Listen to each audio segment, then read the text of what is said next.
The first time I saw Hollow Creek, it didn't feel like a real town. The air was heavy with fog, even in the afternoon, and the streets were too quiet, like everyone was hiding. Old wooden houses lined the road, their shutters nailed shut, and a crooked church steeple leaned against the horizon. We were just passing through, me, David, and Claire, on our way to a weekend hike. Our map showed Hollow Creek as a small pit stop with a diner and a gas station. Nothing unusual, but the man at the station had gripped my wrist when I asked about staying the night. "You don't want to be here after midnight," he said, voice raw like gravel. "This place, it isn't here after that." We laughed nervously, thinking he was just another backwoods eccentric. Still, the way his eyes shifted toward the clock above the counter unsettled me. The diner was the only place serving food. The waitress barely spoke. Her hands trembled when she set down our plates. I noticed every customer kept glancing at the windows, as if they were waiting for something. By the time we checked into the town's single inn, night was already crawling over the rooftops. The innkeeper gave us an old brass key, then whispered almost too softly to hear, "Leave before the clock strikes 12. But curiosity is louder than fear. And when the first chime echoed from the church tower, instead of packing our bags, we went to the window. The streets were empty. And then, the lights in every house flickered. The silence was crushing, like someone had wrapped the whole town in glass. Claire pressed her face to the window, whispering, "Where did everyone go?" The street that had been dotted with cars and faint neon signs just minutes earlier now looked abandoned, as if no one had lived there in years. David, ever the skeptic, grabbed a flashlight. "It's a blackout. That's all. Small towns lose power all the time." But the moment he opened the door, the air felt wrong, colder, denser, and carrying the faint smell of burnt wood. We stepped outside, and my shoes echoed too loudly on the pavement. Hollow Creek looked different. The diner's sign was gone. The gas station had crumbled into nothing but a blackened shell. Houses that stood only hours ago were reduced to empty lots, their foundations swallowed by weeds. Claire clutched my arm. This wasn't like this before. David swung his light across the road and froze. At the far end of the street, the church steeple was no longer crooked. It stood tall, perfectly new, with a single glowing window near the bell tower. The sound of faint chanting drifted through the night air. We should have run, but some pull, something deep and magnetic, drew us toward that glow. Each step we took, the fog thickened, pressing against our skin like hands. Then, as we crossed the main square, Claire spun in circles, her flashlight beam slicing through the fog. "It's not here," she cried. The ground beneath her was lit, but no shadow stretched out, no outline followed her movements. David shook his head, his voice uneasy despite his usual bravado. "It's a trick. Maybe the fog's messing with the light." But I knew he didn't believe that. Shadows don't just vanish. Then I noticed something worse. Both David and I still had ours. Long, stretching, normal. But Claire's absence seemed wrong, like the night itself had swallowed a part of her. From the church tower, the chanting grew louder. Deep voices, layered, as though a dozen throats spoke in unison. The bell tolled once, though no one had touched it. Claire grabbed my hand, trembling. "We need to leave. Now." We turned back toward the inn, but it wasn't there anymore. In its place stood a hollow lot, overrun with dead grass. The brass key in my pocket felt suddenly heavy, as if it belonged to something that didn't exist anymore. "Look," David whispered. Across the square, near the church steps, stood a man. Tall, motionless, dressed in a black suit too sharp for such a ruined town. His face was pale, almost featureless, and he didn't move except to raise one long finger and point directly at Claire. The chanting stopped. Every window of the church burst into light at once, flooding the square in a pale glow. And still, Claire staggered back, clutching her chest. "Why me?" she whispered, her voice cracking. The man in the suit didn't answer. He simply stood at the base of the church steps, arm raised, finger pointing at her like a silent accusation. David stepped forward, his fists clenched. "Hey, leave her alone." His words echoed unnaturally, repeating long after he stopped speaking, like the town itself was mocking him. The man tilted his head. Slowly. Too slowly. And then, as if on cue, the church doors groaned open. The chanting returned, louder, as though it was spilling from the black maw inside. Claire grabbed my sleeve. "We can't go in there. Please. We have to run." "But where?"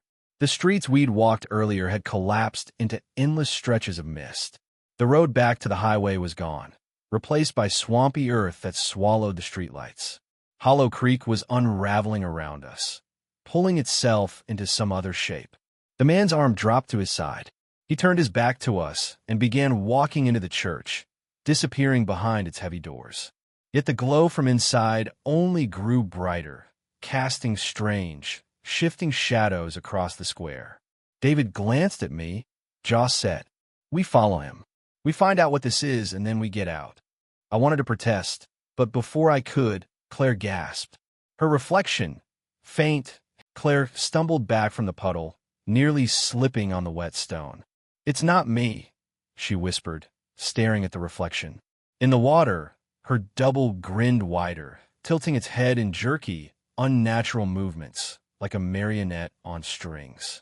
David shone his flashlight onto it, but the beam didn't cut through. The water rippled, glowing faintly, as though it was lit from beneath.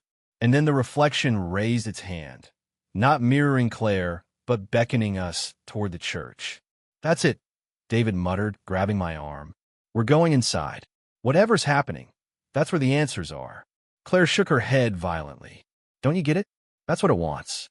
It's calling us in." The church bell tolled again, and the sound seemed to vibrate in my bones. I felt something tug at me, not physically, but inside my chest, like invisible strings pulling me forward. The air smelled of rust and damp earth, and the glow from the church windows pulsed like a heartbeat. We had no choice. Every road out of Hollow Creek had dissolved in a mist. The town was folding itself around the church, pressing us inward. As we climbed the cracked steps, Claire whispered, "If I go inside, will I ever come out?" Before I could answer, the heavy wooden doors opened on their own, and waiting inside the church was not the man in the suit, but Claire's reflection, standing upright, smiling with teeth far too sharp.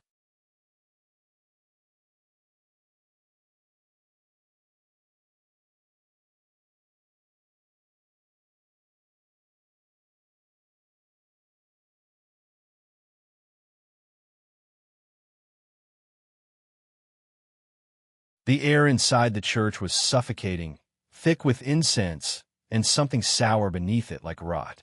Candles burned in crooked rows along the pews, but their flames bent sideways as though blown by a wind that wasn't there. And at the center aisle stood Claire's reflection. It moved like her, but wrong, too smooth, too fluid, like water pretending to be human. Its smile never faltered. Claire clutched my hand, trembling so hard I felt her pulse racing through her skin. "That's not me," she whispered. David squared his shoulders, stepping forward. "Then what the hell is it?" The figure tilted its head and raised a hand. The chanting began again, this time from the walls themselves, vibrating through the stained glass windows. Each pane flickered with images. People standing in this very church, their faces blurred, their eyes hollow. I realized with horror that every one of them cast no shadow. The figure walked toward Claire, its footsteps silent against the wooden floor. She backed away, but the church stretched with her. The more she moved, the longer the aisle seemed to grow, trapping her in place. Then it spoke with her voice. "You don't belong here, but you will." The reflection's hand brushed her cheek, though no contact was made. Claire screamed, and for a split second, her face shimmered, like a reflection on water ready to ripple away. And that was when I understood. Hollow Creek wasn't just vanishing. It was replacing. The candles flickered violently, shadows stretching across the pews like claws. Claire clung to me, her voice breaking. "It's trying to take me. Don't let it, please." Her reflection smiled wider, splitting its face unnaturally, and for the first time, its eyes opened. They weren't eyes at all, but swirling pools of black water. I felt myself leaning forward, as though gravity pulled me into that endless depth. David yanked me back, snapping me from the trance. "Don't look at it," he barked.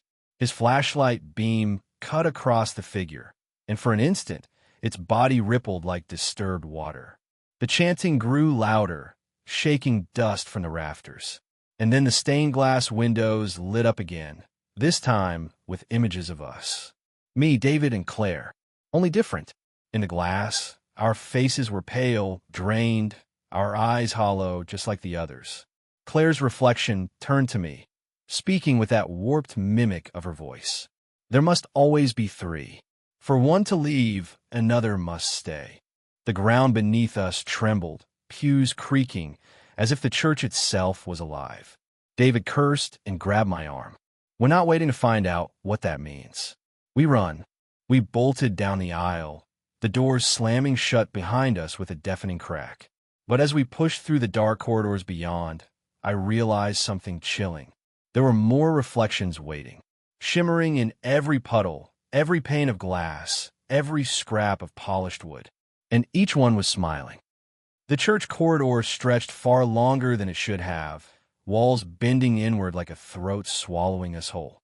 The floorboards groaned beneath every step, and with each creak, new puddles seeped through the cracks. In them, our reflections stared back. Not delayed, not reversed, but anticipating. They moved before we did, smiling as though they knew what was coming next. Claire gripped my arm so tightly her nails dug into my skin. "They're following us," she whispered. Her voice trembled, thin as paper. "No," I said, forcing calm I didn't feel. "They're leading us."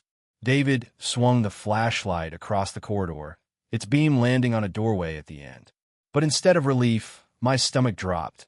Above the door was a carved inscription, "Return to stay." Stay to return. The chanting swelled again, louder than ever. My chest ached with the vibration, like my heartbeat was no longer mine. The corridor darkened, the reflections growing clearer, sharper, until they looked more real than we did. And then one of them stepped out. A perfect double of David, dripping water onto the wooden floor, its grin stretching ear to ear. It blocked our path, eyes wide and unblinking. David froze. His double raised its arm, holding a lantern that flickered with blue fire. Claire screamed, and all around us, dozens of reflections leaned forward from their puddles, glass, and shadows, as though ready to climb into our world. The lantern flared, lighting the corridor with the lantern's blue fire flickered across the corridor, throwing our faces into warped shapes on the walls. Two Davids stood before me now, one gripping my arm, the other standing with that eerie lantern. Both breathing, both sweating, both terrified. Claire's voice cracked. Which one is him?" The double spoke first, perfectly matching David's tone. "It's me. Don't trust him." It pointed at the David beside me, desperation in its eyes. "He's the copy. Can't you see?" My stomach lurched. The David at my side shouted back, his voice raw. "Don't listen. It's trying to trick you." The chanting rose to a maddening pitch, the corridor vibrating like the walls themselves were alive. The reflections in the puddles leaned closer, their smiles wider, as if savoring the moment. I turned to Claire, hoping for clarity, but she looked hollow, eyes darting wildly. And then I noticed she had no shadow still. The lantern David stepped closer. "If you don't choose, it will choose for you. One of us stays, or none of us leave." My throat tightened. I tried to think, to remember something the real David would say, but fear clawed at my thoughts. Both of them looked at me with the same frantic eyes, the same trembling lips.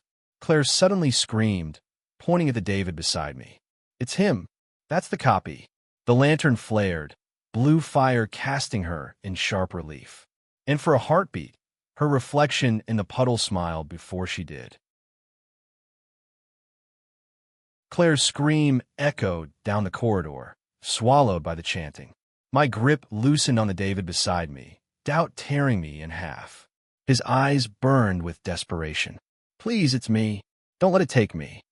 The lantern David raised the flame higher, its blue glow spilling across the walls. Every reflection leaned closer, pressing against their glass prisons, mouths opening in silent laughter. The inscription above the door pulsed with light. Return to stay. Stay to return. Claire shoved me toward the lantern David. That's him. Don't you see? But the words didn't feel right. Something in her tone, too sharp, too certain, twisted my stomach.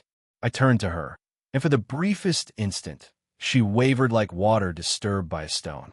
The lantern David reached out. Choose. Now. My pulse thundered, and then it hit me. Claire had no shadow. Since the first chime, she hadn't cast one. I grabbed David's arm, the one beside me, and pulled him toward the door.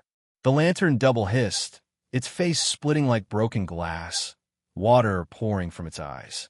Claire shrieked, her skin rippling, her smile stretching unnaturally wide. The corridor collapsed into darkness. Candles snuffed out one by one, and the chanting turned into a roar. I pushed forward, slamming into the door beneath the inscription. Blue fire licked at my heels. When I stumbled through, I gasped because Hollow Creek was gone. Nothing remained but an empty highway under the pale light of dawn. Beside me, David collapsed, breathing hard. We were alone.